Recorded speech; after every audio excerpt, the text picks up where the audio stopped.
السلام عليكم، مرحبا بكم معايا في فيديو جديد. اليوم ان شاء الله غادي نشارك معكم هذا الفلان اللي عدلت الدلاح.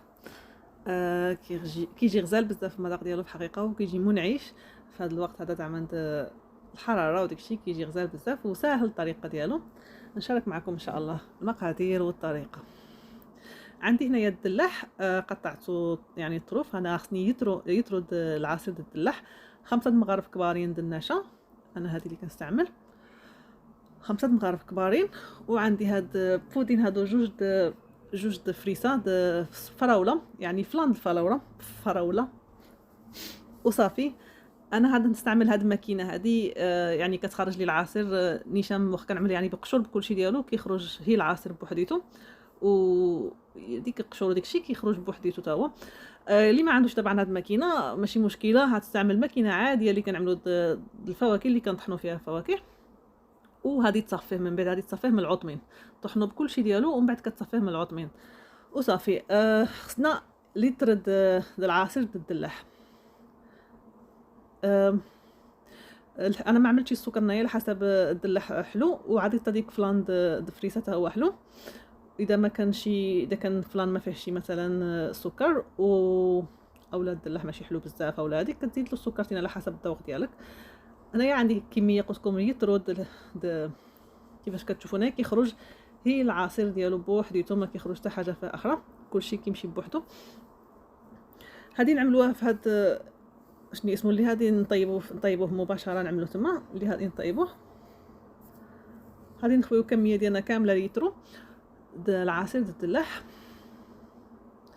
وهادي نضيفو عليه ديك النشا، هادي نضيفو عليه كلشي النشا. وهادي نضيفو ديك فلان اولا البودين د ستروبريز د فريسه فراوله.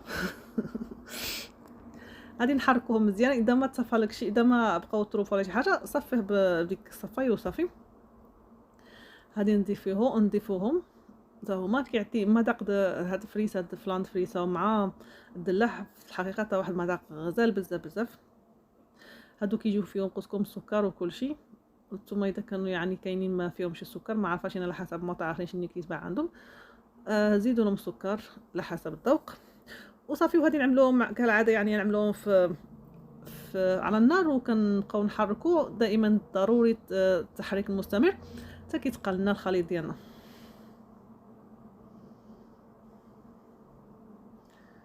صافي انا غنستعمل هذا المولدي هذا، دهنتو شويش بالزيت هذا، شتيتو صافي حيت في هذيك المواطع يعني كتشوفوا دخلات فيهم بزاف. طبعا المولدي كيبقى على حسب اللي عندك ولا حسب الاختيار اللي بغيتي، ماشي ضروري يكون نفس المولدي طبعا. عمل اذا بغيتو تعملوا مثلا في كيسان صغارين حتى هما يجيو. صافي عندهنا شتيتو بالزيت وصافي. وهادي نخويو عليه كما كتشوفوا هنايا الخليط كيفاش هو ثقيل. هادي نخويوه تما في ديك المولدي، وهادي ندخلوه للثلاجه.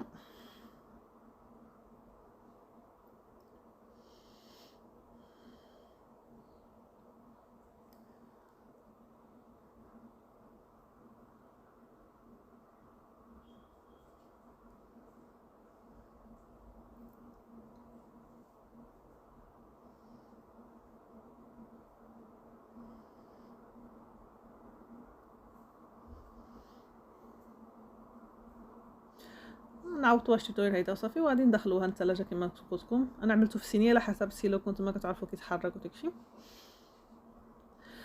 صافي دابا مي برد غادي نعملو الطبقه الثانيه. هادي هنايا عندي نص لتر د الحليب، وعندي تما جوج د مغارف كبارين د 50 مل د مزهر، 50 مل حتى هو نخويوه.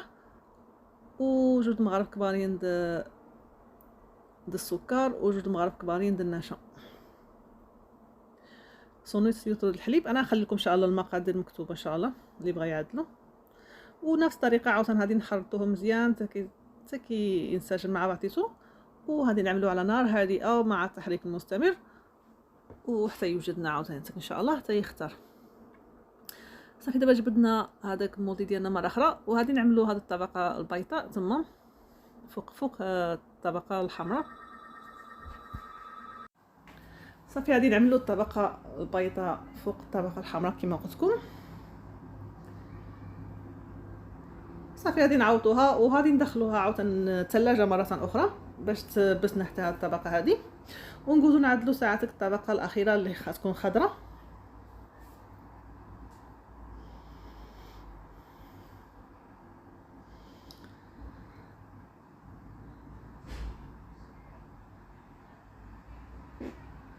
صافي غادي نعوضوا شتيتو صافي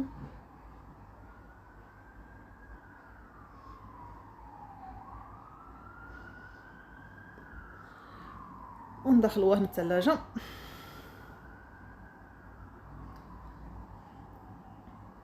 دابا نعملوا الطبقه الاخيره. عندي 220 مل د الحليب، وعندي تما جوج د مغارف د النشا وجوج د مغارف د السكر.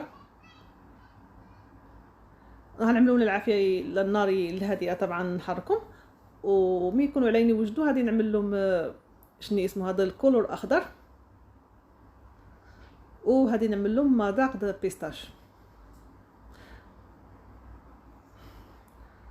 صافي ها هو كما كتشوفوا كيفاش سالم. عملت له ديك الكولور اخضر وعملت له بيستاش الاخير، وغادي نضيفوا الطبقه الاخيره ديالنا غادي نضيفوها كامله على ديك الخليط ديالنا، وغادي نعوضوها شتيتو عاوتاني ونردوها للنبيره حتى تبقى راسها عاوتاني.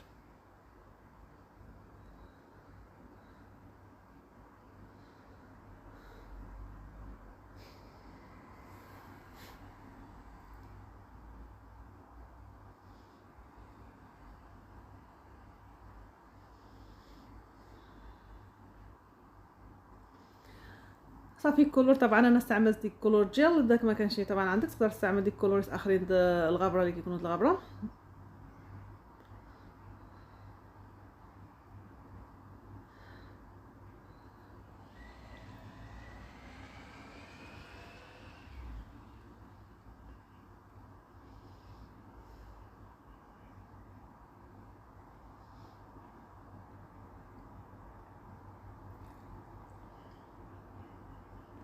صافي ندخلوه للنبيره.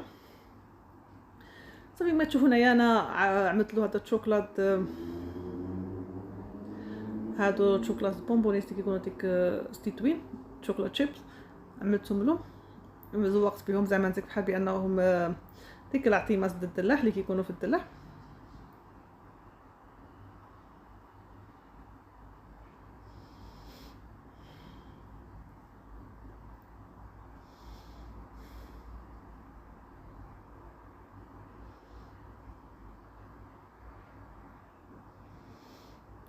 وصافي انا ان شاء الله نقطع معكم واحد الطرف باش تشوفوا من داخل كيفاش كيجي.